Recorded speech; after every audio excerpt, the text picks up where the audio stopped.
అందరికీ నమస్కారం. The essence group తరపున ఈరోజు 3వ రోజు బుక్ ప్రెజెంటేషన్ సిరీస్ కు మీ అందరికీ హృదయపూర్వక స్వాగతం. గత 2 రోజులుగా మనం వన్ డైమెన్షనల్ మ్యాన్ అనే హెర్బర్ట్ మార్క్యూసా రచనపై ఆలోచనాత్మక చర్చలను కొనసాగిస్తున్నాము. మొదటి రోజు నవనీత గారు ఆధునిక సమాజం మన అవసరాలను ఎలా సృష్టిస్తుందో, ఫాల్స్ నీడ్స్ ద్వారా మన ఆలోచనలను ఎలా ప్రభావితం చేస్తుందో వివరించారు. రెండో రోజు ఆలమూరు మనోజ్ఞ గారు వన్ డైమెన్షనల్ థింకింగ్ వల్ల మనం ప్రశ్నించే స్వభావం ఎలా పరిమితం అవుతుందో, ప్రత్యామ్నాయాలను ఊహించే శక్తి ఎలా తగ్గిపోతుందో లోతుగా ప్రతిబింబించారు. ఈరోజు మూడవ భాగం చివరి భాగంలో మనతో కలిసి ఈ చర్చను ముందుకు తీసుకెళ్లబోతున్నారు శ్రీశైల్ రెడ్డి పంజగులు గారు. ఆయనకు మూడు దశాబ్దాలకు పైగా సామాజిక రాజకీయ రంగాల్లో విస్తృత అనుభవం ఉంది. పాలసీ అడ్వొకసీ, సామాజిక న్యాయం, యువశక్తి సాధికారత వంటి అంశాలపై ఆయన చురుకుగా పనిచేశారు. ఇంగ్లాండ్లో పనిచేసిన కాలంలో కూడా రాజకీయ కార్యకలాపాల్లో పాల్గొని అంతర్జాతీయ స్థాయిలో పేదరిక నిర్మూలనపై జరిగిన చర్చల్లో భాగమయ్యారు. మేక్ పావర్టీ హిస్టరీ వంటి ఉద్యమాల్లో పాల్గొని సమానత్వ సమాజం నిర్మాణం పట్ల తన నిబద్ధతను చూపించారు. సాహిత్యం పట్ల కూడా ఆయనకు మంచి అభిరుచి ఉంది. బుక్ రీడర్స్ క్లబ్ ద్వారా వందలాది పుస్తకాలపై చర్చలు నిర్వహిస్తూ ఆలోచనాత్మక వాతావరణాన్ని సృష్టిస్తున్నారు. సమాజంలోని అసమానతలు, సమస్యలపై లోతైన అవగాహనతో వాటికి పరిష్కార మార్గాలను అన్వేషించే దృక్కోణం ఆయనది. ఈరోజు ఆయన తత్వశాస్త్రం, సమాజంతో ఉన్న సంబంధం, నిజమైన విముక్తి అంటే ఏంటి, మనం అనుభవిస్తున్న స్వేచ్ఛ వెనుక ఉన్న వాస్తవాలను విశ్లేషించనున్నారు, మనకు వివరించనున్నారు. ఇప్పటికే ఈ సిరీస్ లో లోతైన ప్రశ్నలు, అర్థవంతమైన రిఫ్లెక్షన్స్, మంచి చర్చలు కూడా జరుగుతున్నాయి. ఈ రోజు కూడా అదే ఉత్సాహంతో అందరూ చర్చలో భాగస్వాములు కావాలని కోరుకుంటున్నాము. ఇప్పుడు ఈ రోజు ప్రెజెంటర్ శ్రీశైల్ రెడ్డి పంజుగుల గారిని ఆహ్వానిస్తున్నాను. Thank you. అందరికీ నమస్కారం. ఇంట్రొడక్షన్ పార్ట్ అయిపోయింది కాబట్టి స్ట్రైట్గా టాపిక్లోకి వెళ్దాం. అయితే నాకంటే ముందుగా నిన్న మొన్న కూడా ఈ one dimensional man by Herbert Marcuse మొదటి రోజు పరిచయం చేసిన డాక్టర్ విరించి గారు, చాప్టర్ 1 పరిచయం ప్రజెంట్ చేసిన నవనీత గారు, నిన్న చాప్టర్ 2 పరిచయం చేసిన మనోజ్ఞ గారు, అందరికీ కృతజ్ఞతలు.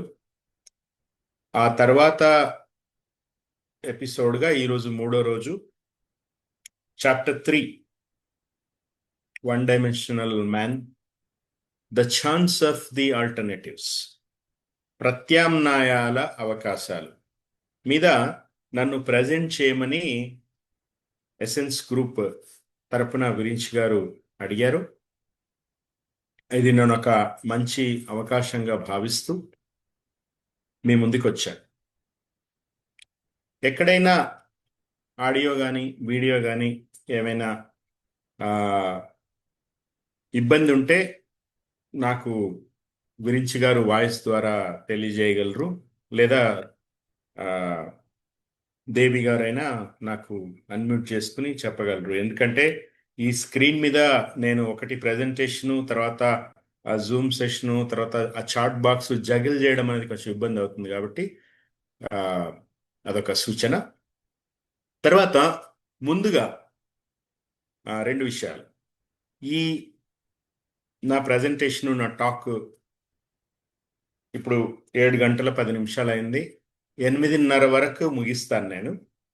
ఆ తర్వాత ఒక అరగంట మన ఇంటరాక్షను, ప్రశ్నలు సమాధానాలు కంటే నేను ఇంటరాక్షన్ అని దాన్ని పిలుద్దామని అంటున్నాను. ఎందుకంటే నేను నిన్న మొన్ననే ఈ విరించి గారు నాకు ఒక 4-5 రోజుల క్రితం PDF పంపించారు. నేను chapter 3 I did go through. నిన్న మొన్ననే నోట్స్ కూడా రాసుకున్నాను, ప్రింట్ కూడా చేసుకున్నాను. But I'm not an expert on the subject.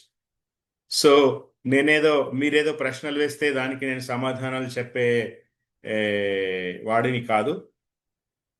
కాబట్టి it will be more of an ఇంటరాక్షన్గా భావిస్తాను నేను. మీరు కూడా అలాగే భావించాలని కోరుతున్నాను.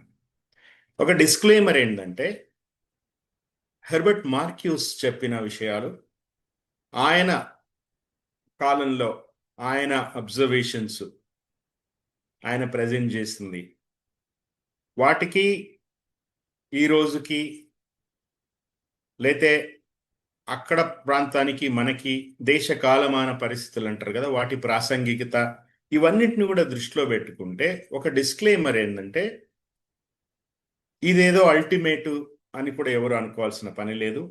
బికాస్ మావ చెప్పినట్టుగా 100 పూలు వికసించని 1000 ఆలోచనలు సంఘర్షించని అంటారు కదా, అట్లా మనము ఒక ప్రపోజల్ని, హెర్బర్ట్ మార్క్యూస్ పెట్టిన ఒక ప్రపోజల్ని, ఒక గమనికని, ఆయన ప్రతిపాదించిన థియరీస్ని మనం ఈరోజు మాట్లాడుకుంటున్నాం. వాటి అప్లికేషన్ మన సమాజానికి ఎట్లా ఉపయోగపడుతుంది అనేది కూడా మనం చర్చించుకోవచ్చు.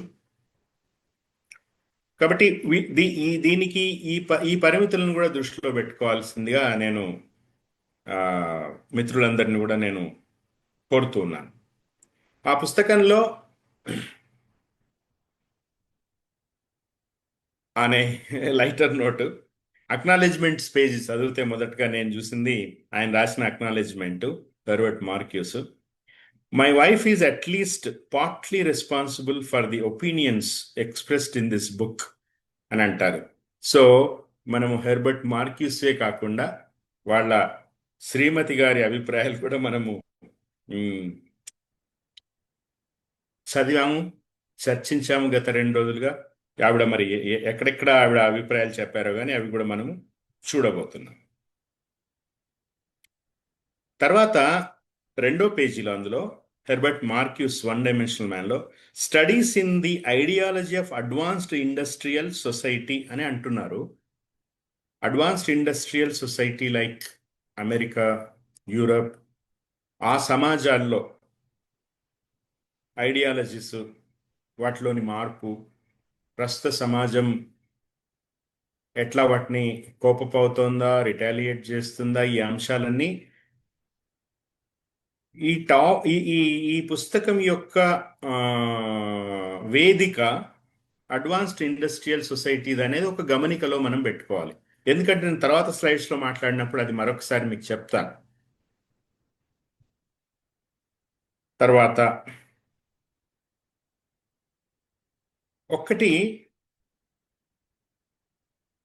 ఈ ప్రీఫేస్లు ఉంటాయి కదా, ఆ ప్రీఫేస్లో ఒకటి బాగా స్ట్రైకింగ్గా నాకు అనిపించింది, ఒకటి నేను క్విక్గా చదివి వినిపిస్తాను. హెర్బర్ట్ రీడ్ ఆయన రాసిన ప్రీఫేసు. In One Dimensional Man, Herbert Marcuse has moved on to what is the central problem of our civilization. How to reconcile originality and spontaneity and all the creative aspects of our human nature with a prevailing drive to rationality that tends to reduce all varieties of temperament and desire to one universal system of thought and behavior. He does not claim to solve this problem. నేను ఇందాక disclaimer చెప్పాను కదా. While Herbert Marcuse himself did not claim to solve the problem, how can we? So కాబట్టి ఈ చర్చ మన అందరం కూడా ఒక డిస్కోర్సు, ఒక ఇంటరాక్షను, నాకు అర్థమైంది నేను చెప్పడం, మీకు అర్థమైంది మీరు చెప్పడం, మన అభిప్రాయాలు పంచుకోవడంగా మాత్రమే దీన్ని మనం చూద్దాం. ఈ ఆలోచనలు, ఈ ఆలోచనల, ఈ సంఘర్షణల ఫలితంగా ఎన్ని పూలు వికసిస్తాయో, మనం ఏం కంట్రిబ్యూట్ చేస్తాం, ఈ రోజు కంటే రేపు ఎలా ఇంకా బెటర్గా తయారవుతాము మనం అందరం కూడా అనేది ఒక ప్రమాణం, ఒక ప్రణామం కూడా. ఇది మనము దృష్టిలో పెట్టుకోవాలని నేను కోరుతా ఉన్నాను. ఇందులో ఇంతకుముందు చెప్పినట్టుగా part 1 one dimensional society, then part 2 one dimensional thought, ఇవి అయిపోయినాయి. ఇప్పుడు the chance of the alternatives, ఇందులో 3 చాప్టర్లు ఉన్నాయి. Chapter 8 the historical commitment of philosophy, chapter 9 the catastrophe of liberation, chapter 10 conclusion. ఈ 3. So chapter 8 one dimensional man Herbert Marcuse the chance of the alternatives, ప్రత్యామ్నాయ అవకాశాలకి మనం పోతే, హిస్టారికల్ కమిట్మెంట్ ఆఫ్ ఫిలాసఫీ అంటే తత్వశాస్త్రపు చారిత్రక నిబద్ధతగా తెలుగులో మనము చెప్పుకోవచ్చు. క్లాసికల్ ఫిలాసఫీ, మార్క్యూస్ ఏమంటారంటే క్లాసికల్ ఫిలాసఫీ సమాజాన్ని అంటే క్రిటికల్ అవుట్లుక్తో చూస్తుంది, కామెంట్ చేస్తుంది, ఒక ఐడియల్ సొసైటీని ఆశిస్తుంది, సత్యం కోసం ప్రశ్నిస్తుంది, పనిచేస్తుంది, ప్రోత్సాహం కలిగిస్తుంది, సరైన వెలుగు చూపిస్తుంది పాత తత్వశాస్త్రం అంటారు ఆయన. మోడర్న్ కాంటెంపరీ ఆధునిక ఫిలాసఫీ ఇది ఫ్యాక్ట్స్ ఇన్ కోట్స్, వాస్తవాలని యాజ్ ఇట్ ఈస్గా అంగీకరించాలని మనకు చెప్తుంది. ఒక క్రిటిక్ అనేది లేని పరిస్థితిని క్రియేట్ చేస్తుంది, విమర్శనాత్మక దృష్టిని తగ్గిస్తుంది, వ్యవస్థలని, సిస్టమ్ని, స్టేటస్ కోని ప్రశ్నించడం ఆపుతుంది అని అంటారు ఆయన. ప్రధానంగా పార్ట్ 3లో మార్క్యూస్ ఒక పెద్ద ప్రశ్న లేవలెత్తారు. If advanced industrial society is so effective at absorbing dissent, is liberation still possible at all? అంటే ఈ పారిశ్రామిక సమాజాలు నిరసనలను, ప్రతిఘటనలను అంత సమర్థంగా తమలో కలుపుకుంటే విముక్తి సాధ్యమేనా అని ప్రశ్నిస్తారు. దానికి సమాధానం కూడా ఆయన చెప్తారు. ఈ సమాధానం చాలా అంటే అక్కడక్కడ ఒక పెసిమిస్టిక్ టోన్లో కూడా అనిపిస్తూ ఉంటుంది. అట్లని అది పూర్తిగా కాడి కింద పాడేయడం కూడా కాదు. ఆయన ఏమంటారంటే ఈ philosophy has always contained a critical and oppositional role. Real philosophy, దీన్ని interchangeably classical philosophy or real philosophy అని ఇంటర్చేంజబులీ నేను ఆ పదాలు వాడుతున్నాను. Both are same. సో ఈ క్రిటికల్ అండ్ అపోజిషనల్ రోల్ని ప్లే చేస్తుంది. Real philosophy does not just describe the world as it is, ఉన్నది ఉన్నట్టుగా కాకుండా, it also preserves the idea that reality could be otherwise. అంటే ఇప్పుడు సమాజ గమనము, ప్రపంచ పరిస్థితులు ఎలా ఉన్నాయో అలా దాన్ని యాక్సెప్ట్ చేయడం కాకుండా, ఎలా ఉండాలో ఐడియల్గా లేదా ఉటోపియన్ సొసైటీ, ఇక్కడ ఒక మధ్యలో కొంచెం రామాయణంలో పిడికలు పెట్టే టైప్లో మీ అందరి అనుభవం ఎట్లుందో నాకు తెలియదు, కానీ యాక్చువల్గా చిన్నప్పటి నుంచి కూడా ఉటోపియాకి అర్థం వేరేగా నేను తెలుసుకున్నా. జనాంతికంగా కూడా అట్లాగే వాడుతారు అనేది నా అనుభవం. అదంతా ఉటోపియా అంటే సాధ్యం కానిది అని. ఆ తర్వాత మా అమ్మాయి ఆంథ్రోపాలజీ, సెంట్రల్ యూనివర్సిటీలో ఆంథ్రోపాలజీ చేరినప్పుడు మా అమ్మాయితో డైలాగ్స్ అవుతూ ఉంటాయి నాకు అప్పుడప్పుడు. సో తను ఒక 7-8 ఏళ్ల క్రితం పాస్ అవుట్ అయింది. కానీ అయితే ఉటోపియా అంటే ఎలా ఉండాలో, అంటే సాధ్యం కానిది కాదు, ఐడియల్ ఎలా ఉండాలి, ఎలా ఉంటే బాగుంటుంది అనడం ఉటోపియన్ థింకింగ్. ఇట్స్ నాట్ అసాధ్యమైనదనో లేకపోతే ఒక భ్రమాన్వితమైనదనో కాదు ఉటోపియన్ సొసైటీ అనేది నాకు అనంతర కాలంలో అర్థమైంది. ఏం ప్రపోజ్ చేస్తారు మార్క్యూస్ అంటే, what is versus what ought to be, ప్రస్తుతం ఉన్న వాస్తవం లేదా ఎట్లా ఉండాలి అనే ఆదర్శం, ఒక ఆదర్శ సమాజం, ఉటోపియన్ సొసైటీ. సో వీటి మధ్యలో రియల్ ఫిలాసఫీ అనేది తేడాను చూపించాలి. ఈ సమాజముని మెరుగుపరిచే దిశలో ఆ, సమాజంలోని వ్యక్తులు, సమూహాలు ఆలోచించాలి అని ఆయన ప్రపోజ్ చేస్తారు. విమర్శనాత్మక ఆలోచన, క్రిటికల్ థింకింగ్.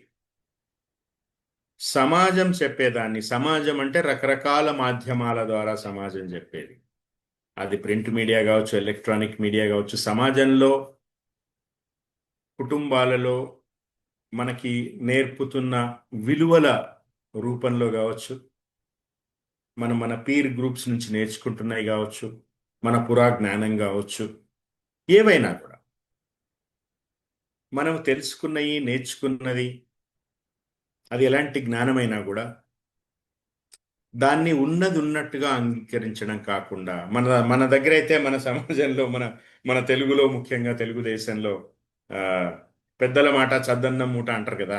సో పెద్దలు చెప్పారంటే అది వినాల్సిందే అంటారు కదా. రాముడు ఒక ఆదర్శం, తండ్రి మాట విని కానులకేయడం అనేది ఒక ఆదర్శం. సో ఇట్లాంటి విలువల మధ్య మనం పెరిగినప్పుడు ప్రశ్నించే తత్వం అనేది చచ్చిపోతుంది. ఇది భారతీయ సమాజానికో మన తెలుగు సమాజానికో మాత్రమే పరిమితం కాదు, ప్రపంచమంతటా ఉన్నదే. నేను ఇంకొక విషయం కూడా నేను చెప్పడానికి ధైర్యం చేస్తున్నా.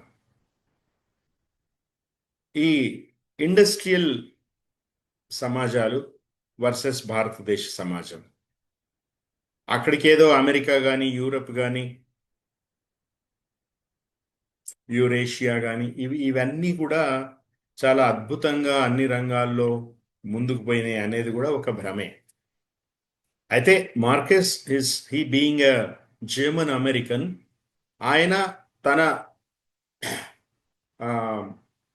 తన వేదిక, తన దేశ కాలమాన పరిస్థితులు, జనరలీ మార్క్సిజంకి సంబంధించిన మార్క్సిజం వెలుగులో కూడా ఆయన ఆవిష్కరణలు ఉన్నాయి. అక్కడక్కడ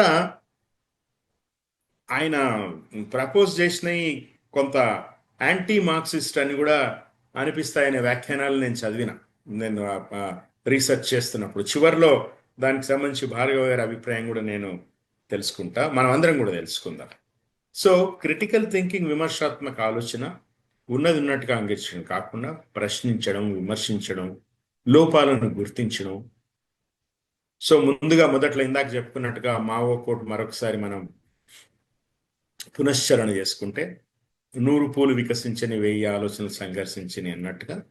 సో ప్రశ్నించడం, విమర్శించడం, లోపాలు గుర్తించడం, ఇది మార్పుకు మొదటి అడుగు అంటాడు మార్కెస్. అండ్ దాంట్లో మనం ఎవరము అభ్యంతరం చెప్పాల్సిన అవసరం లేదు. ఉటోపియన్ థింకింగ్ అవసరం. మంచి సమాజాన్ని ఊహించడం, మంచి సమాజ సాధనే మన అంతిమ లక్ష్యంగా. అంటే ఏదో ఒక రోజుకి సమాజం వచ్చేస్తుంది. మన పాత తెలుగు సినిమాల్లో పాటలు ఉంటాయి, పేదరికం పోయే రోజు, సోషలిజం వచ్చే రోజు దగ్గరుందిలే అని. నేను 40 ఏళ్ల క్రితం వినే పాట ఈ రోజు కూడా వింటూ ఉంటాను. దాని రిలవెన్స్ ఇంకా ఉండడం అనేది అదొక విషాదం. సో మంచి సమాజ స్వప్నం, మంచి సమాజ ఆవిష్కరణ, ఇవన్నీ కూడా సాధ్యమేం కాదు. ఈ ఆలోచన లేకపోతే సమాజం ముందుకు పోదు అని అంటారు. Marcus looks to the philosophical tradition, especially forms of dialectical and negative thinking. He says philosophy historically carried a commitment to truth against appearance and to reason against existing injustice. Real philosophy ఏదైతే కనపడుతున్నదో కంటికి, అది వేరు, నిజం వేరు. నేను ఎక్కడో చదివా చాలా కాలం క్రితం, పెద్ద అని చెప్పారు నాకు. నిజము వాస్తవము రెండు వేరు అని. నిజం అంటే సూర్యుడు తూర్పున ఉదయిస్తాడు, పశ్చిమాన అస్తమిస్తాడు. వాస్తవం అంటే సూర్యుడికి ఉదయాలు అస్తమయాలు ఏమి ఉండవు. అవి మనం పెట్టుకున్న, మన కన్వీనియన్స్ కోసం మనం పెట్టుకున్నవి అవి. భూమి తన చుట్టూ తాను తిరుగుతూ సూర్యుని చుట్టూ తిరగడం వల్ల రేయింబవళ్ళు ఏర్పడాయి తప్ప సూర్యుడు అస్తమించడం ఉదయించడం అనేది ఉంది. బట్ స్టిల్ నిజము నిజమే, వాస్తవం వాస్తవమే. సో ఇంత ఆ, క్లిష్టమైన ఒక సూర్యోదయము సూర్యాస్తమయానికి సంబంధించి ఇంత క్లిష్టమైన వ్యాఖ్యానం చెప్పుకుంటే ఇంకా జీవితంలో ఉన్న అనేక అంశాలు ఎంత ఎంత సంక్లిష్టంగా ఉంటాయి. వాటిని అర్థం చేసుకోవడంలో మనము ఎంత జాగరూకతతో ఉండాలి. మన వ్యక్తిగత అభిప్రాయాలు మన మార్పుకి అడ్డుపడకుండా ఎంత జాగరూకతతో ఉండాలి అనేది కూడా బిట్వీన్ ద లైన్స్ మార్కర్స్ని చదివితే అర్థమవుతుంది.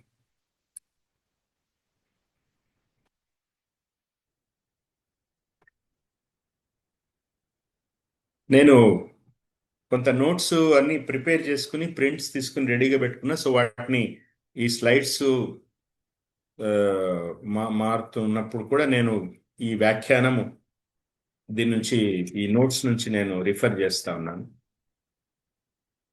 చాప్టర్ 9కి వస్తే ది కెటస్ట్రోఫ్ ఆఫ్ లిబరేషన్. సరే, లిబరేట్ కావాలి, మానవాళి లిబరేట్ కావాలి, మనమంతా విముక్తం చెందాలి,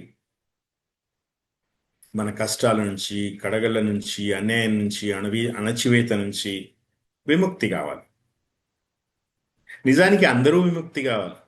పీడిత, తాడిత, శ్రామిక వర్గాలు మరింతగా విముక్తి కావాలి.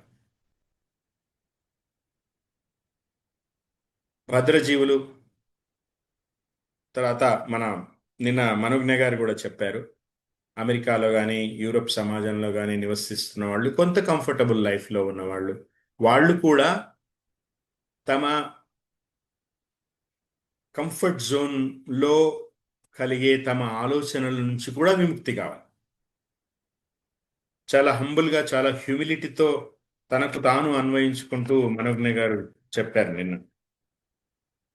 సో అన్ని రకాల విముక్తి. అయితే ఈ విముక్తి కలిగించే విపత్తులు, ద కెటస్ట్రోఫ్ ఆఫ్ లిబరేషన్ అనేది చాప్టర్ 9లో డిస్కస్ చేస్తారు మార్కస్. సాధారణంగా అభివృద్ధి అంటే అభివృద్ధి చెందిన సమాజాల్లో, అభివృద్ధి చెందిన దేశాలలో అభివృద్ధి అంటే స్వేచ్ఛ పెరగడం. అమెరికా ఉదాహరణకు తీసుకుంటే అభివృద్ధి చెందిన దేశం. భారతదేశం వర్ధమాన దేశం, అభివృద్ధి చెందుతున్న దేశం. చిన్నప్పటి నుంచి నేను సోషల్ పుస్తకం చదవడం మొదలుపెట్టినప్పటి నుంచి భారతదేశం ఇంకా అభివృద్ధి చెందుతున్న దేశంగానే ఉంది. విశ్వగురు అయిందో లేదో తెలియదు, అవుతుందో లేదో కూడా తెలియదు, కానీ బట్ ఇంకా అభివృద్ధి చెందిన దేశంగానే ఉంది. సో అభివృద్ధి చెందడం అంటే ఏంది? స్వేచ్ఛ, సమానత్వాలు పెరగడం. సో అభివృద్ధి చెందిన దేశాలైన అమెరికాలో కానీ, యూరప్లో కానీ, ఇతరత్ర పాశ్చాత్య దేశాల్లో కానీ, స్కాండినేవియన్ దేశాల్లో కానీ, స్కాండినేవియన్ కంట్రీస్ కొంత మెరుగు అమెరికాతో యూరప్తో పోలిస్తే, మిగతా యూరప్తో పోలిస్తే కొంత కాదు, చాలా మెరుగు. నార్వే కానీ, స్వీడన్ కానీ, ఫిన్లాండ్ కానీ చాలా మెరుగు. ఎట్లా చేరుకున్నాయి ఆ దశకి? మీలో చాలామంది చూసే ఉంటారు, నెట్ఫ్లిక్స్లో చాలా కాలం క్రితం వైకింగ్స్ సిరీస్ వచ్చింది. వాళ్ళు నార్వే నుంచి వాళ్ళు ఎక్స్ప్లోర్ చేస్తూ, ల్యాండ్ ఎక్కడెక్కడ ఉందో ఎక్స్ప్లోర్ చేసుకుంటూ, ఎక్కడికక్కడ జనాల్ని ఊచకోత కోస్తూ, వనరుల్ని కబళిస్తూ ఆ నార్వేజియన్స్ ఎట్లా ఆక్యుపై చేశారు. తర్వాత ఈరోజు అంత వన్ ఆఫ్ ది హ్యాపీయెస్ట్ కంట్రీస్లో నార్వే కానీ, మిగతా ఫిన్లాండ్, స్వీడన్ లాంటి దేశాలు ఎట్లా ఉన్నాయి అంటే వాళ్ళ ప్రయాణం ఒక బార్బారిక్ సొసైటీ నుంచి ఈరోజు ఒక సంతృప్త స్థాయిలు ఎక్కువగా ఉన్న దేశాల జాబితాలోకి ఎట్లా పోయినాయి అనేది అది కూడా స్టడీ చేయాల్సిన అవసరం ఉంది మనం. సో అయితే మార్కెస్ ప్రకారం అభివృద్ధి అంటే నియంత్రణ అంటాడు ఆయన. కాబట్టే ఈ లిబరేషన్ అనేది కెటాస్ట్రోఫ్ అంటాడు. అమెరికాలో చూస్తున్నాం. చైనా, ఇప్పుడు చైనా అనేది చాలా స్పీడ్గా అభివృద్ధి చెందుతున్న దేశం. చైనాలో మానవ హక్కులకు సంబంధించి తియానన్మెన్ స్క్వేర్ గురించి, although China is a communist country, ఒక సింగిల్ పార్టీ ప్రభుత్వంగా ఉన్న చైనాలో మానవ హక్కుల హననం కానీ బేసిక్గా నియంత్రించడం, కంట్రోల్ చేయడం అనేది అదర్వైజ్ అభివృద్ధి చెందిన, ప్లీజ్ నోట్ దిస్ పాయింట్, కోర్ట్స్లో అదర్వైజ్ అభివృద్ధి చెందిన దేశాల్లో నియంత్రణ విపరీతంగా ఉంటుంది. ఈరోజు అమెరికాలో కూడా అలాగే ఉంది పరిస్థితి. అంటే చూడ్డానికి చాలా మోడర్న్ సొసైటీ, లిబరల్ సొసైటీ అని అనిపిస్తుంది, కానీ బట్ వాస్తవం అట్లుండదు. ఈరోజు ప్రపంచవ్యాప్తంగా మనం చూస్తున్నాం వార్ మాంగరింగ్ కంట్రీస్, ఒక యుద్ధాలే పరిశ్రమగా బతుకుతున్న దేశాలు, ఆయుధాలు అమ్ముకుంటూ ఇరుగు పొరుగు దేశాలని ఒకళ్ళ మీద ఒకళ్ళని ఉసిగొల్పుతూ వాళ్ళు చేస్తున్న అరాచకాలు, వెస్ట్ ముఖ్యంగా, నేను ఒక అమెరికాను అనడం లేదు, నాటో దేశాలు చూసాం మనం, రష్యా ఉక్రెయిన్ చూసాం, అంతకుముందు ఆఫ్ఘనిస్తాన్ యుద్ధం చూసాం, అమెరికా ఆఫ్ఘనిస్తాన్ మీద చేసింది చూసాం, అంతకుముందు ఇరాక్ మీద చూసాం, కుర్దిస్తాన్ని, కుర్దులని బూచిగా చూపిస్తూ చేసింది చూసాం, ఇప్పుడు ఇరాన్ మీద జరిగేది కూడా చూస్తున్నాం. ఇక్కడ ఈ catastrophe of liberation, this chapter is one of the darkest and most difficult chapter. Marx asks what liberation would actually mean in a society where domination has become deeply internalized. He suggests that even liberation itself could become catastrophe or distorted if people have been shaped by a repressive system. మీకు ఒక విషయం గుర్తు చేస్తానండి. Weapons of mass destruction పేరు చెప్పి సామూహిక హనన మారణాయుధాలు సద్దాం హుస్సేన్ దగ్గర ఉన్నాయని చెప్పి అమెరికా, బ్రిటన్, ఇటలీ లాంటి దేశాలు, నాటో కంట్రీస్ కొన్ని పార్టిసిపేట్ చేసినాయి, కొన్ని చేయలేదు. వాళ్ళు ఇరాక్ని సర్వనాశనం చేయడం, సద్దాం హుస్సేన్ని ఉరిదీయడం, ఆ తర్వాత వెపన్స్ ఆఫ్ మాస్ డిస్ట్రక్షన్ ఏమీ లేవు, మాకది మేము పొరపాటు పడ్డాం అండ్ క్షమాపణలు కూడా చెప్పలేదు అనుకోండి, బట్ యుద్ధం అయితే జరిగిపోయింది, వాళ్ళ లక్ష్యం నెరవేరింది. ఐరనీ ఏంటంటే అప్పుడు ఆ యుద్ధం తర్వాత, సద్దాంని ఉరిదీసిన తర్వాత, ఆ తర్వాత నోబెల్ శాంతి బహుమతి ఇద్దరికి వచ్చింది, George Bush and Tony Blair. ఈ వెపన్స్ ఆఫ్ మాస్ డిస్ట్రక్షన్ ఉన్నాయని అబద్ధం చెప్పి యుద్ధం చేసి సద్దాంని నిర్మూలించి ఇరాక్ని నాశనం చేసిన జార్జ్ బుష్ అండ్ టోనీ బ్లెయిర్కి నోబెల్ బహుమతి వచ్చింది. మరి ఆ లెక్కన నాకు నోబెల్ బహుమతి రాలేదు అని ట్రంప్ ఏడవడం, మొత్తుకోవడం న్యాయమైనదే కదా. ఇప్పుడు అమెరికన్ సొసైటీ కానీ వెస్ట్రన్ సొసైటీని కానీ చాలా పరిణతి చెందినవే అయితే, ఆ యుద్ధం జరిగిన తర్వాత అన్యాయంగా నోబెల్ బహుమతి వచ్చిన తర్వాత జరిగిన ఎన్నికలలో అక్కడ జార్జ్ బుష్ గెలిచాడు, మళ్ళీ ఇక్కడ టోనీ బ్లెయిర్ కూడా గెలిచాడు. నేను బ్రిటన్లో ఉన్నాను కాబట్టి నాకు తెలుసు ఈ విషయాలన్నీ. సో ఇప్పుడు ఎక్కడ బ్రిటన్ కానీ అమెరికా కానీ ఎక్కడ పరిణతి చెందిన దేశాలు, ఎక్కడ అభివృద్ధి చెందిన దేశాలు, ఎక్కడ గొప్ప ఆలోచనలు ఉన్న దేశాలు అనేది మనము గమనించుకో. అంటే దిస్ ఇస్ నాట్ టు ఇండియాని పైకెత్తడానికి, జాకీలెట్టి లేపడానికి, వేరే దేశాలను విమర్శించడం కాదు ఇది. if people have been shaped by a repressive system, so వరుస యుద్ధాలు చేస్తున్న అమెరికా కానీ నాటో దేశాలు కానీ ఆ రిప్రెసివ్ సిస్టమ్ ద్వారా తమ ప్రజల్ని ఎట్లా ఒక కంఫర్టబుల్ జోన్లో ఉంచుతూ, ఇప్పుడు అమెరికాలో నివసించే వాళ్ళు కానీ, యూరోప్లో నివసించే వాళ్ళు కానీ, ఆస్ట్రేలియాలో కానీ, న్యూజిలాండ్లో కానీ ఉండే వాళ్ళు ఎవరైనా కూడా జీవన ప్రమాణాలు బాగున్నాయి, ఇది క్రిటిసిజం కాదండి, ఎవరు కూడా దయచేసి పర్సనల్గా తీసుకోవద్దు. జీవన ప్రమాణాలు బాగున్నాయి, మంచి జీతాలు ఉన్నాయి,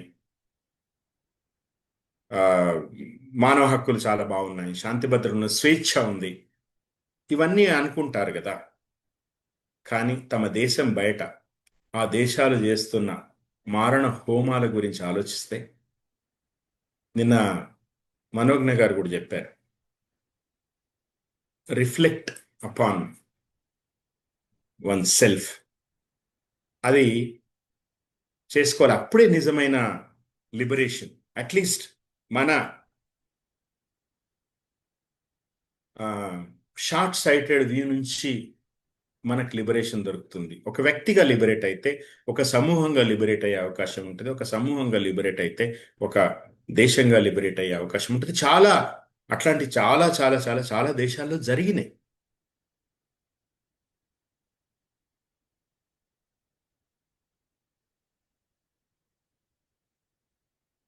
టెక్నాలజీ అండ్ అభివృద్ధి వల్ల మనకు ఎక్కువ స్వేచ్ఛ రావాలి, కానీ వాస్తవంలో అది జరగడం లేదు. ఇంతకుముందు చెప్పినట్టుగా మనుషులు తమ దాస్యాన్ని గుర్తించడం లేదు.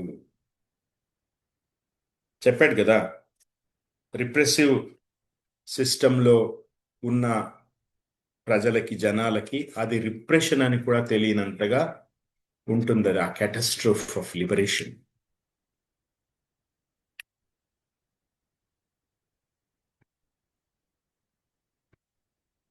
దీనికి కారణం ఏంటంటే,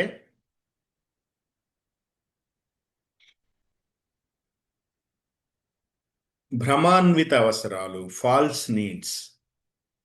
మనము జీవితంలో ఆనందంగా ఉండాలంటే ఇది చాలాసార్లు చాలా చోట్ల రిపీట్ అవుతూ ఉంటుంది. ఇంతకుముందు ఈ సెషన్ కంటే ముందు మాట్లాడిన వక్తలు మాట్లాడిన వాటిలో కూడా ఈ అంశం ఉంది. మనకి ఏది అవసరం, ఏది లగ్జరీ అనే తేడా తెలియాలి. భ్రమాన్విత అవసరాలు కల్పిస్తుంది సమాజం, ఎందుకంటే ఇది క్యాపిటలిస్టిక్ సొసైటీ, కన్జ్యూమరిజము, ఇవన్నీ కూడా నీడ్ని సృష్టిస్తుంది. ఒక సేయింగ్ ఉంది కదా, ఇప్పుడు మనం అంతా ఫేస్బుక్ వాడుతూ ఉంటాం. ఫేస్బుక్లో చాలా యాడ్స్ వస్తూ ఉంటాయి ప్రోడక్ట్స్ అండ్ సర్వీసెస్కి సంబంధించి.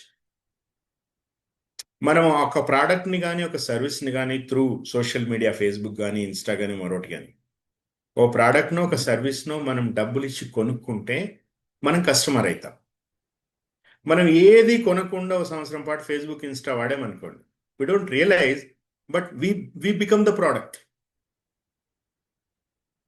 జుకర్బర్గ్కి మనం ప్రోడక్ట్ అయిపోతాం ఆల్రెడీ, మనని అమ్ముకుంటా ఉంటాడు. సో అవసరాలు ఏంటి, లగ్జరీ ఏంటి, ఎక్కువ వస్తువులు కొనడము, బ్రాండ్ల మీద ఆధారపడము, ఇవి మనని ఒక సిస్టమ్కు బంధిస్తాయి, ఒక స్టేటస్ కోలో ఉంచుతాయి, యథాతథ స్థితిలో ఉంచుతాయి, ఇంకా ముందుకు సాగనివ్వు.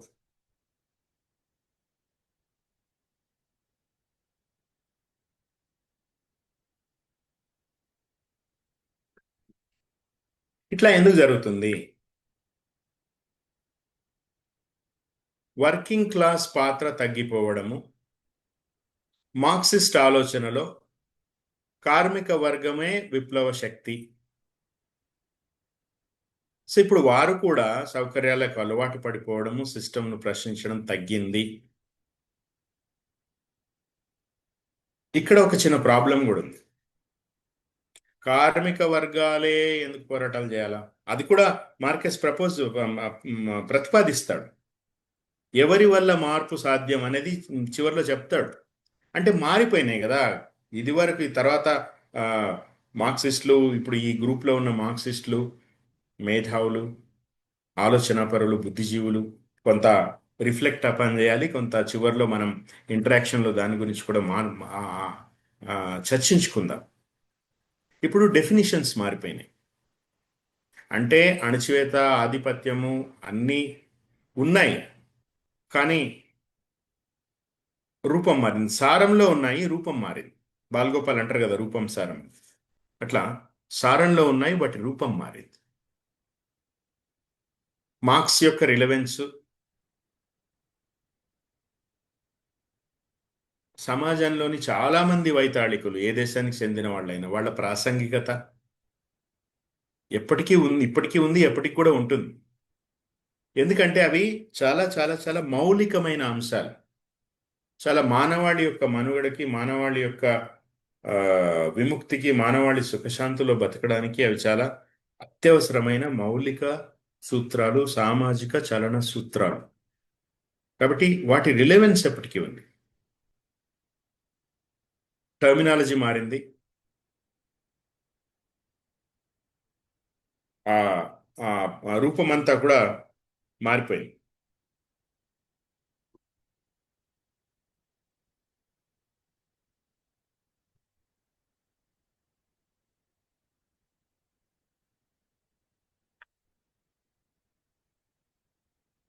ఈ విముక్తి, విపత్తులు లేని విముక్తి ఎవరి వల్ల సాధ్యము? కొత్త రెవల్యూషనరీ ఫోర్సెస్ ఎవరు అంటే విద్యార్థులు, అణగారిన వర్గాలు, నిరుద్యోగులు, సమాజం బయట ఉన్నవారు, మార్జినల్ సెక్షన్స్. అభివృద్ధికి, సంక్షేమానికి, చివరికి ఆత్మగౌరవానికి కూడా బహుదూరంగా బతుకులు ఈడుస్తున్న వాళ్ళు. వాళ్ళ ద్వారానే ఈ విముక్తి సాధ్యం అంటాడు.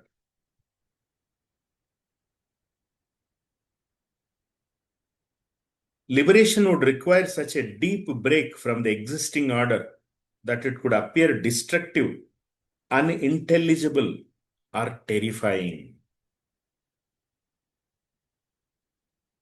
ఇప్పుడు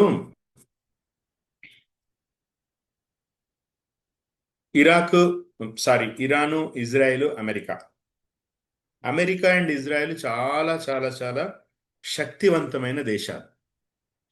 ఆర్థికంగా, మిలిటరీ పరంగా, గోబెల్స్ ప్రాపగాండా పరంగా, అన్ని రకాలుగా. అయినా ఈరోజు ఎందుకు ఇరాన్ ముచ్చెమటలు పట్టిస్తా ఉన్నది?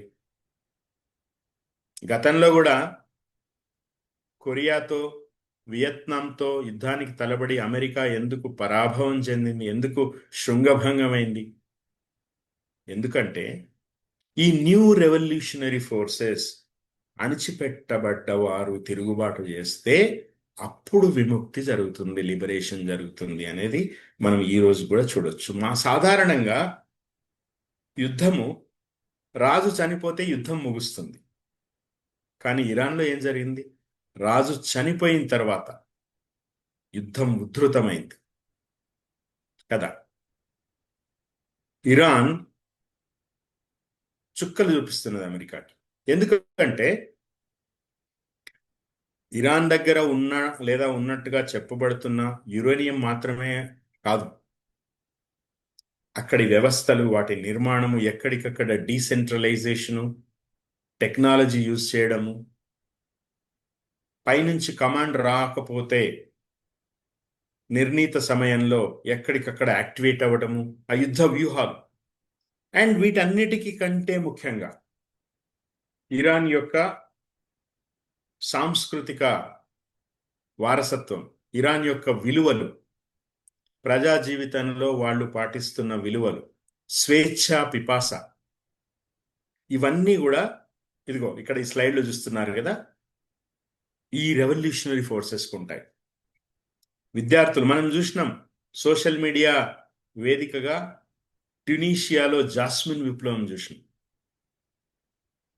శ్రీలంకలో, నేపాల్లో, బంగ్లాదేశ్లో మామూలు జనాలు వీధుల్లోంచి తండోపతండాలుగా కదిలి అధ్యక్ష భవనాలని ఆక్రమించి వాటిని తగలబెట్టి, అది రివల్యూషన్. సో కంఫర్ట్ జోన్లో ఉన్నవాళ్ళు, ఎంత ఆలోచనాపరులైనా అభివృద్ధి చెందిన దేశాల్లో నివసిస్తూ కంఫర్ట్ జోన్లో ఉంటూ సౌకర్యాలు అనుభవిస్తూ ఉన్నవాళ్ళు రెవల్యూషన్లో భాగం కాలేరు.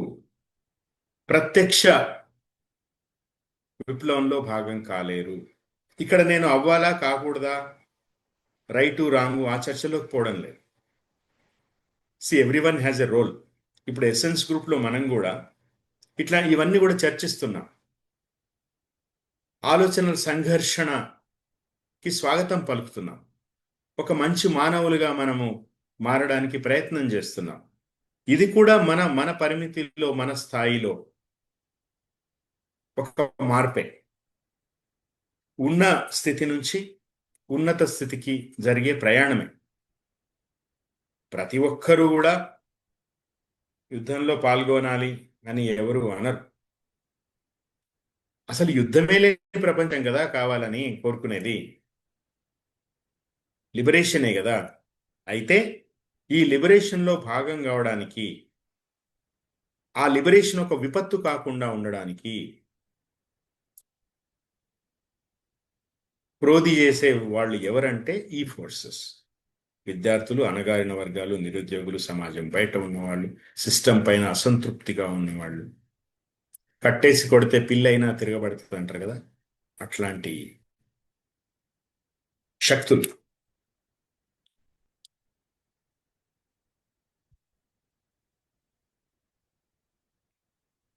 చాప్టర్ 10కి వచ్చాం మనం.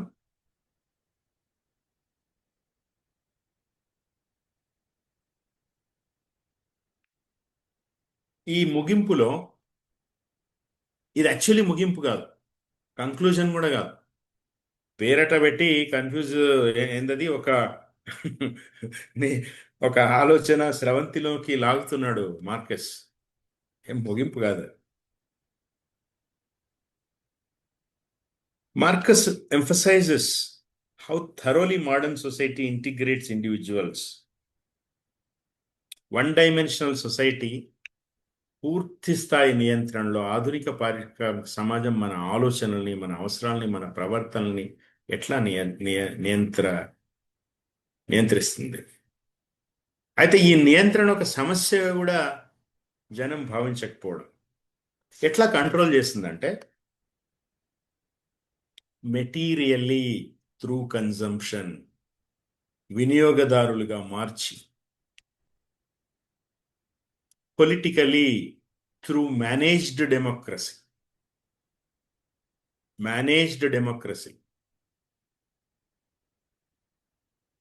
పప్పెట్ ప్రభుత్వాలను ఏర్పాటు చేయడం. డెమోక్రసీ, భార్గవ్ గారు చాలా కాలం క్రితం ఏదో సందర్భంలో మాట్లాడుతున్నప్పుడు ఫంక్షనల్ డెమోక్రసీ అని ఒక పదం వాడారు. ఫంక్షనల్ డెమోక్రసీ ప్రపంచవ్యాప్తంగా డెమోక్రసీ, ఈవెన్ పాకిస్తాన్లో కూడా కావచ్చు. ఇప్పుడు చూడండి మన కండిషనింగ్ ఎట్లుంటుందంటే, నేను ఈవెన్ పాకిస్తాన్లో కూడా కావచ్చు అన్నాను. ఎందుకు? పాకిస్తాన్ అంటే చిన్న చూపు మనకి. మన ఇరుపొరు దేశాలందరికీ మనం పెద్దన్న కాబట్టి, ప్రపంచపు అతిపెద్ద ప్రజాస్వామ్య దేశం అనే భావన మనలో ఉంది కాబట్టి, భావన తప్పేం కాదు, అది ఉండడానికి మనం ప్రయత్నం చేయడం కూడా అవసరమే. కానీ ఒక కండిషనింగ్ ఎలా ఉంటుందంటే, వాస్తవంగా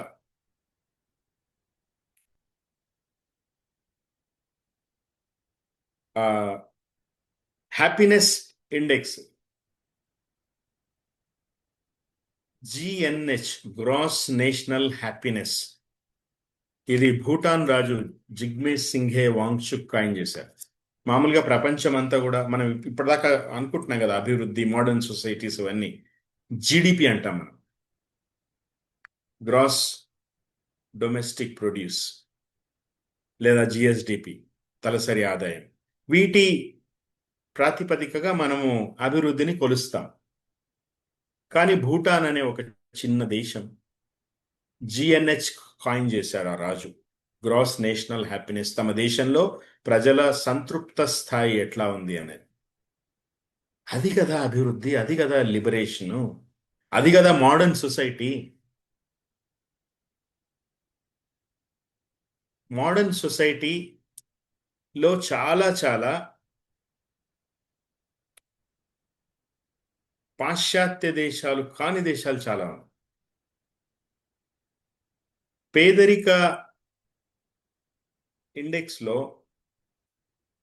పేదరికం చాలా ఉన్నా ఇప్పుడు పాకిస్తాన్లో కానీ బంగ్లాదేశ్లో కానీ శ్రీలంకలో కానీ నేపాల్లో కానీ పేదరికము నిరక్షరాస్యత ఉన్నా కూడా సంతృప్త స్థాయితో పోలిస్తే మీరు కూడా గూగుల్ చేసి చూడండి, స్కాండినేవియన్ దేశాలు మొదట్లో ఉన్నాయి, తర్వాత భూటాన్ లాంటి దేశాలు చాలా విషయాల్లో పాకిస్తాన్ బంగ్లాదేశ్ కంటే కూడా భారతదేశం కానీ వెస్టర్న్ కంట్రీస్ కానీ చాలా వెనుకబడింది.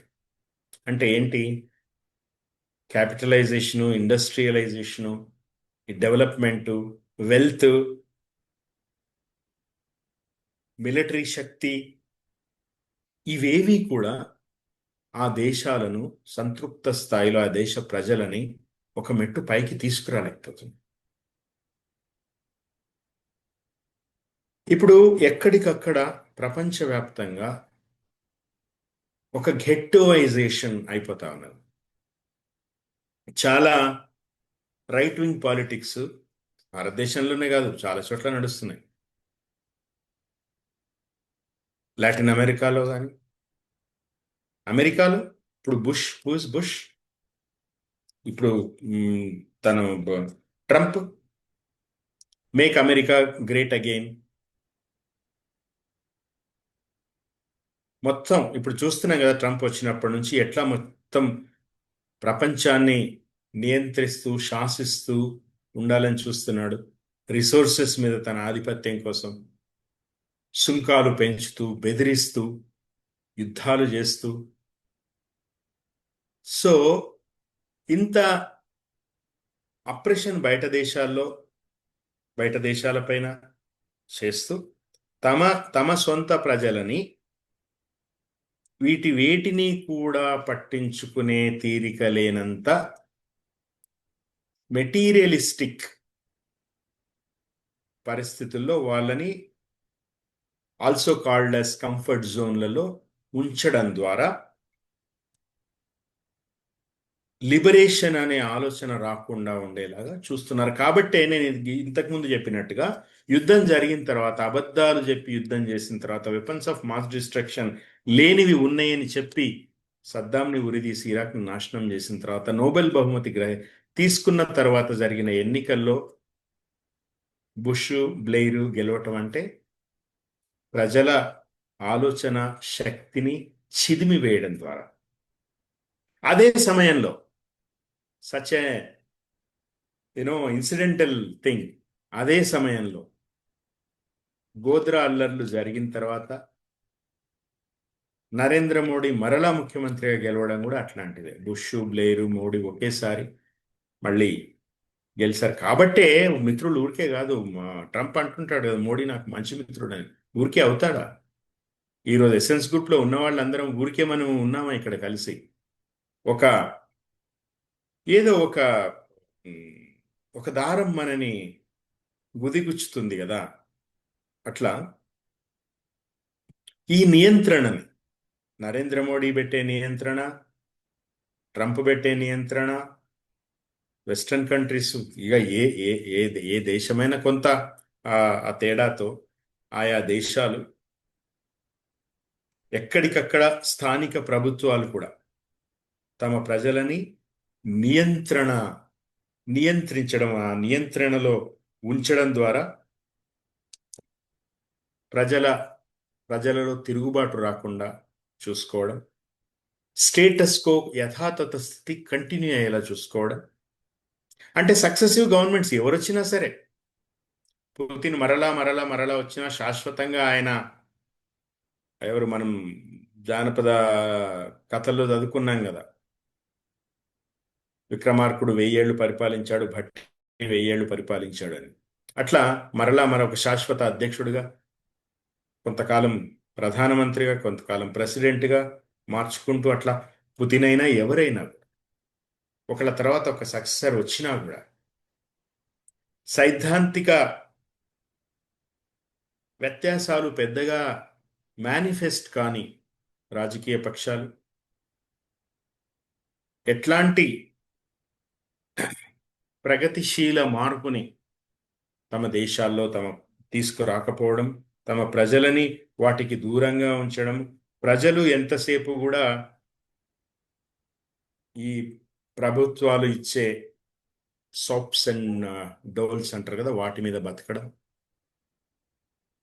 ఇది ఏ ఏ ఏ ఒక్క పార్టీని విమర్శించడంగా కూడా కాదు, కానీ 1969లో మన దేశంలో ఇందిరాగాంధీ గరీబీ హఠావో నినాదం ఇచ్చారు.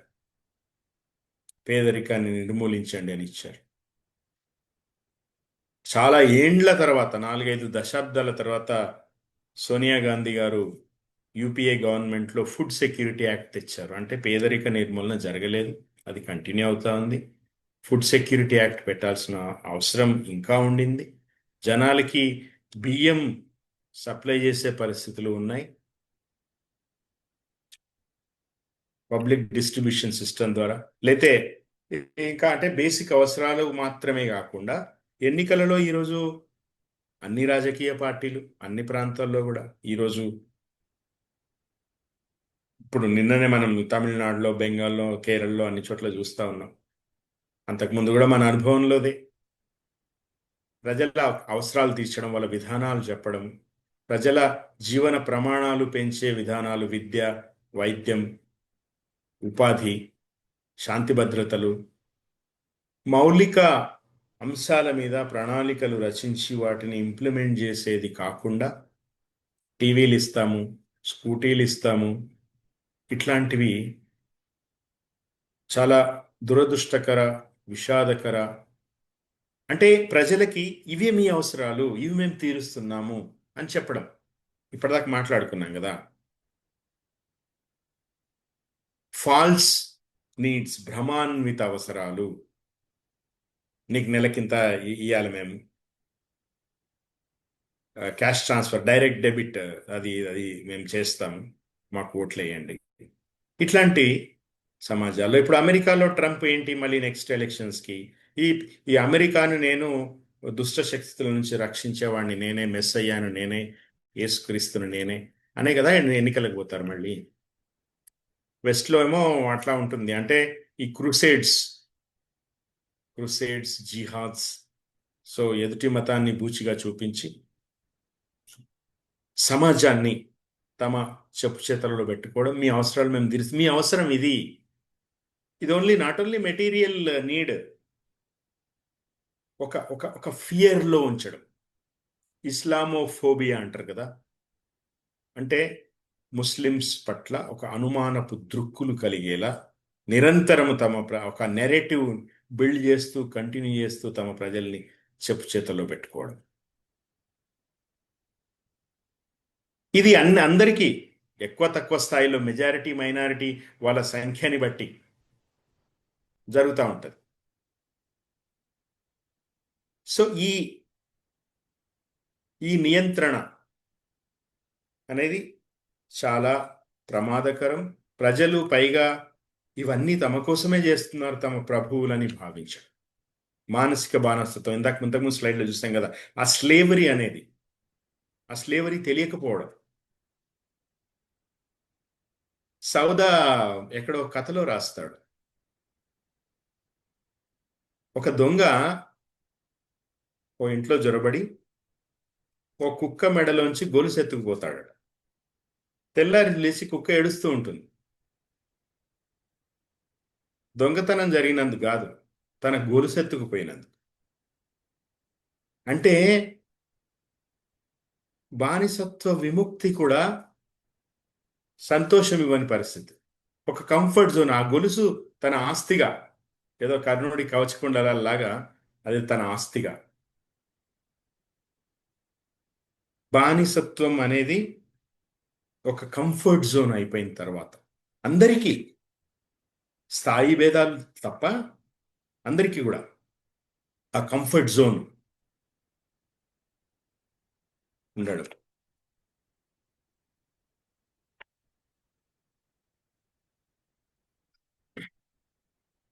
ఫ్రీడమ్ అనేది ఒక మాయ, ఇల్యూషన్.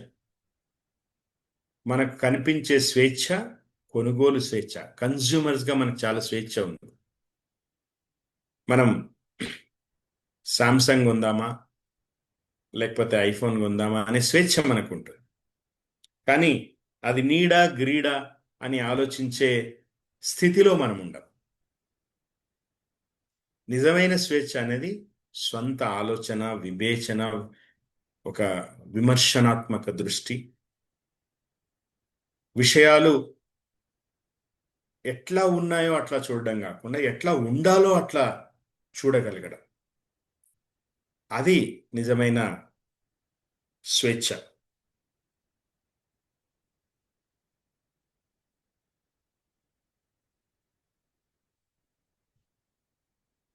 నెగటివ్ థింకింగ్ యొక్క ప్రాముఖ్యత, ఇది చాలా క్వైట్ ఇంట్రెస్టింగ్. ఇది చాలా డెలిబరేట్గా అన్రిజాల్వ్డ్గా ఉంచేసాడేమో, open ఎండెడ్గా అనిపిస్తున్నాం. Marcus is deeply pessimistic about the strength of the system, but he still insists that critic matters because reality is not identical with possibility.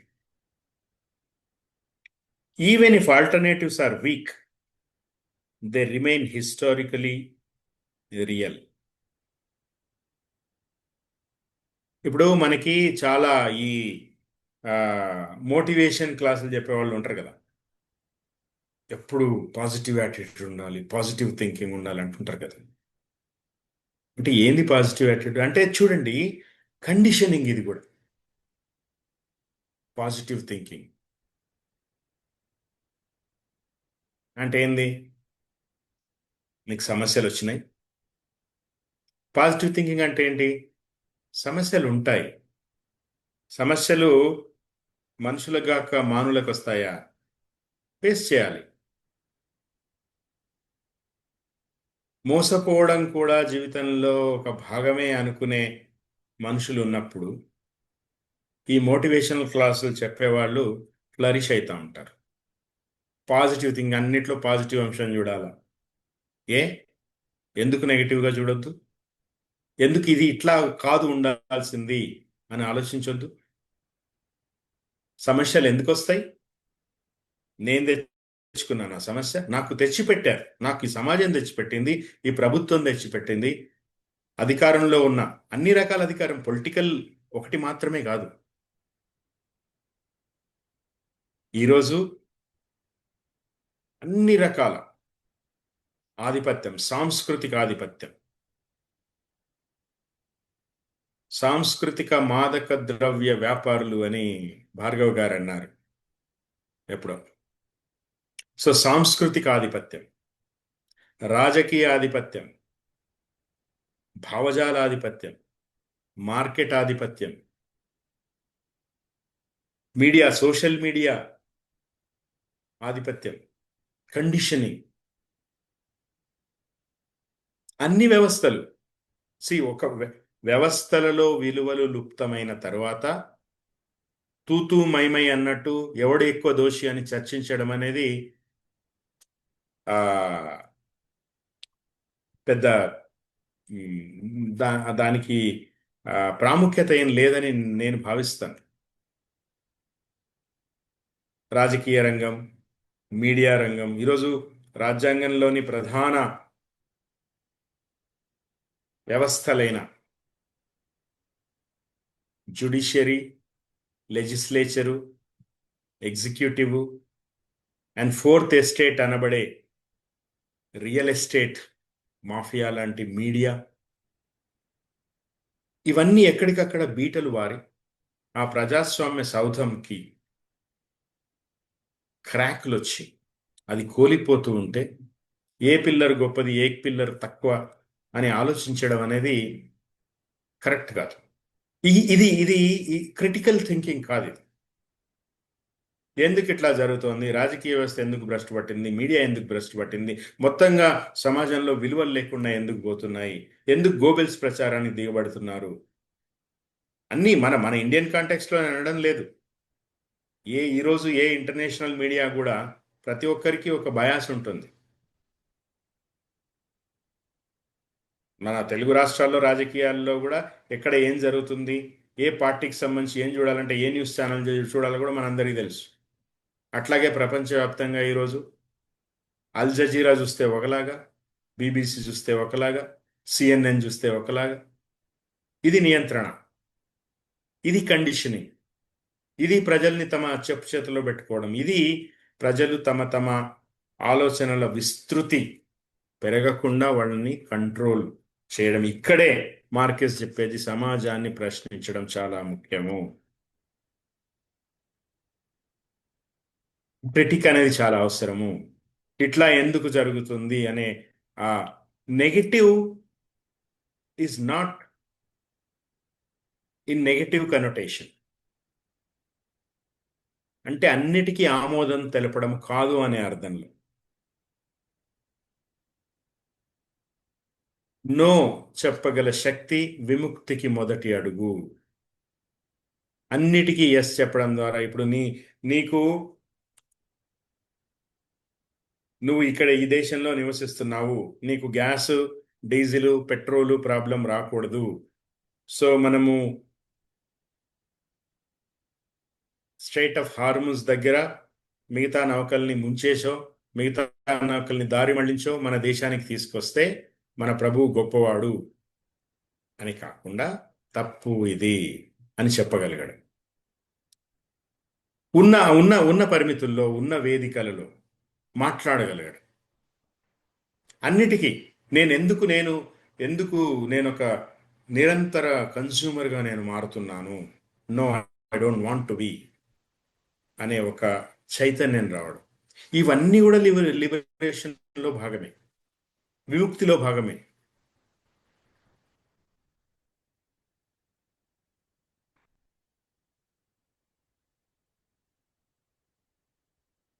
So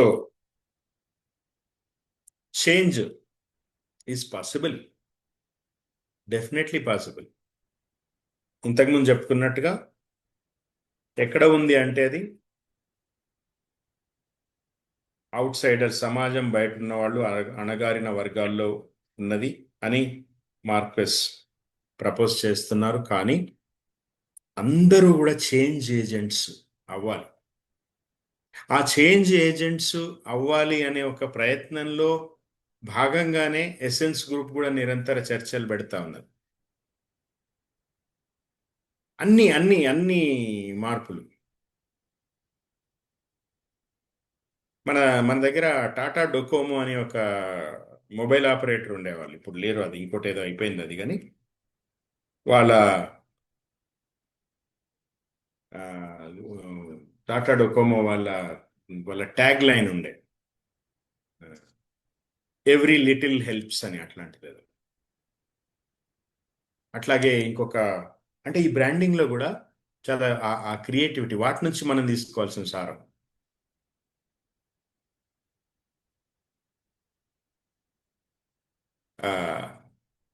the omnibus డుబిటాండమ్ అంటే question everything.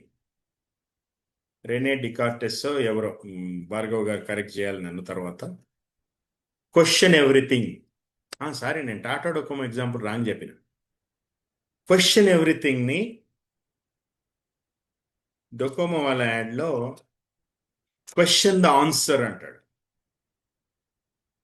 Question the answer. So don't be happy with questioning, question the answer.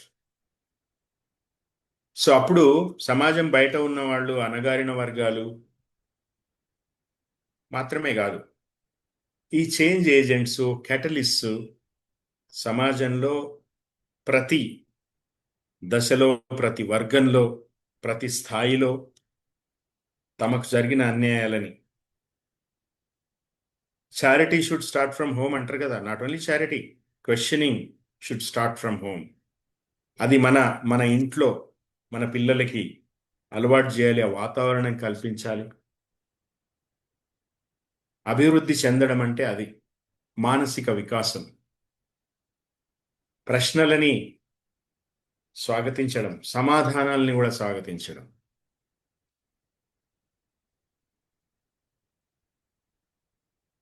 ఇక్కడ ఈ ఒక slide చూపిస్తున్నా, దీన్ని ఇంకొంచెం దీని మీద వ్యాఖ్యానం చేయడం, తన ఇన్పుట్స్ ఇవ్వడం భార్గవ్ గారు చేయాలి చివరిలో అని కోరుతా ఉన్నాను. దానికి సంబంధించి ఇంకొక డాక్యుమెంట్ కూడా నేను షేర్ చేస్తాను స్క్రీన్ మీద. నేను డాక్యుమెంట్ షేర్ చేస్తూ ఉంటే ఐ వెల్కమ్ భార్గవ్ గారు. అండ్ ఇంక భార్గవ్ గారు నాకు తెలుసు కాబట్టి, భార్గవ్ గారి ఆలోచన సరళి తెలుసు కాబట్టి భార్గవ్ గారి పేరు మెన్షన్ చేస్తున్నానే తప్ప, ఈ సెషన్లో ఉన్న ఎవరైనా కూడా they very welcome to comment on this. అంటే మార్క్సిజం అండ్ మార్క్స్, వాటి ఆ ఆలోచన విధానాల సారూప్య వ్యత్యాసాల మీద ఒక చిన్న, నేను కొంత ఈ ఏఐని అడిగి నేను సేకరించిన సమాచారం ఒక డాక్యుమెంట్ రూపంలో ఉంది, అది నేను షేర్ చేస్తా, దాని గురించి మాట్లాడుకుందాం. జస్ట్ ఒక జిస్ట్ ఏంటంటే, సమస్యలు అంటే మానవాళి ఎదుర్కొంటున్న సమస్యలు ప్రధానంగా ఆర్థిక దోపిడీ వల్ల అని మార్క్సిజం అంటే, మార్కెస్ దానితో పాటు మానసిక అండ్ సాంస్కృతిక నియంత్రణ కారణం అంటాడు. వర్కింగ్ క్లాసు చేంజ్ ఏజెంట్స్ అని మార్క్స్ అంటే, అణగారిన వర్గాలు అని మార్క్యూస్ అంటాడు. ఆర్థిక సమానత్వం ఉంటే స్వేచ్ఛ సాధ్యమని మార్క్స్ అంటే, ఆలోచనలో స్వేచ్ఛ అనేది అసలైంది అంటాడు మార్క్స్. అంటే ఇది నెగేటింగ్ కూడా కాదు, కాంప్లిమెంటింగ్ అని నేను అనుకుంటున్నా. సో ఈ మార్పుకి టెక్నాలజీ సహాయకమని మార్క్సిజం చెప్తే, ఆ మార్పు జరగకుండా టెక్నాలజీ అడ్డుపడము ఒకటి, టెక్నాలజీ నియంత్రణ సాధనంగా ఉండడం. తత్వశాస్త్రము అంటే ఫిలాసఫీ, ఒక మార్పుకి ఫిలాసఫీ ప్రోధి చేస్తుంది అంటే మార్కెస్ ఈ తత్వశాస్త్రం తన రిలవెన్స్ని, తన శాంక్టిటీని కోల్పోయిందని మార్కెస్ బాధపడతాడు.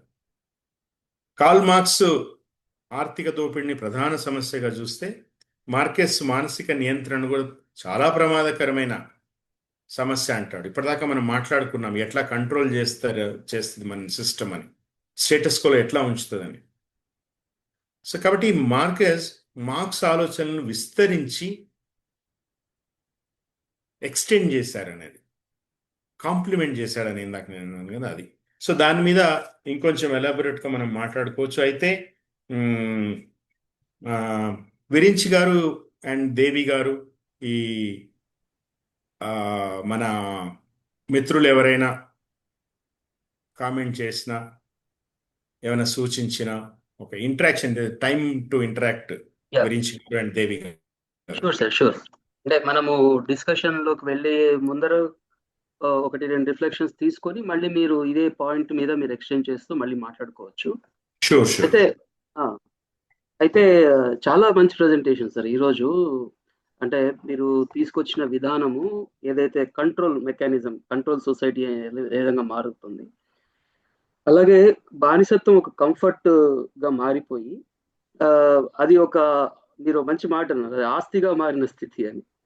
బానిసత్వమే ఒక ఆస్తిగా మారిన స్థితి అంటే, ఆస్తిని కోల్పోవడానికి కూడా కుక్క ఎగ్జాంపుల్ చెప్పారు. ఆ ఆస్తిని కోల్పోవడానికి కూడా ఇష్టపడని ఒక పరిస్థితి. అంటే ఇప్పుడు నిజంగానే ఈ రోజు మనం మన సెల్ ఫోన్ తీసి పక్కన పెట్టాలి అంటే పెట్టలేని పరిస్థితి. So is exactly what the control మెకానిజాన్ని మనం అందరము విధంగా అనుభవిస్తున్నాము. మనం దాన్ని ఆస్తిగా మార్చుకున్న విధానాన్ని చాలా నీట్ గా చేసుకొని వచ్చారు. లాస్ట్ లో మీరు తీసుకొచ్చిన మార్క్సిజం అండ్ మార్క్యూజా డిఫరెన్సెస్ అంటే వాళ్ళ, ఎస్ మీరు అన్నట్టుగా దాన్ని ఎక్స్టెండ్ చేస్తూ మార్క్యూజా దాన్ని డెవలప్ చేశారు. అది మనం డెఫినెట్లీ భార్గవ్ గారి నుంచి ఇంకా ఇదిగా తీసుకుందాము. అదే మీడియా పాయింట్ చెప్తూ, మీడియా మాత్రమే కాదు, even technology also it's is not neutral. ఇలాంటి ఒక పరిస్థితిలో, ఒక వాతావరణంలో మనం ఇలాంటి ఒక చర్చ తీసుకోవడం ఏంటంటే కనీసం ఇది ఒక హోప్ ఇస్తుంది. మనం ఎప్పుడైనా ఒక బోట్లో వెళ్ళేటప్పుడు బోట్లో గనక ఒక చిన్న రంధ్రం పడిందంటే ఎప్పటికప్పుడు చూసుకుంటూ ఉండాలి బోట్లో ఎప్పుడు రంధ్రం పడుతుందని. అది చూసుకోకపోతే మొత్తం నీళ్ళు వచ్చేసి బోటే మునిగిపోతుంది. అంటే మనం నడిచే సమాజంలోనే అసలు ఏం జరుగుతుంది, సమాజంలో ఎక్కడ సమస్యలు ఉన్నాయనేది ఎప్పటికప్పుడు నిరంతరము సెర్చ్ చేసుకుంటుంటే తప్పిస్తే మనం ఏ దశలో ఉన్నాము అనే విషయం మనకు అర్థం కాదు. మీరు చెప్తుంటే నాకు ఒక విషయం గుర్తుకొచ్చింది, అది షేర్ చేసుకొని నేను భార్గవ్ సార్ చెప్తాను. కన్జ్యూమరిజం గురించి మీరు చెప్పారు.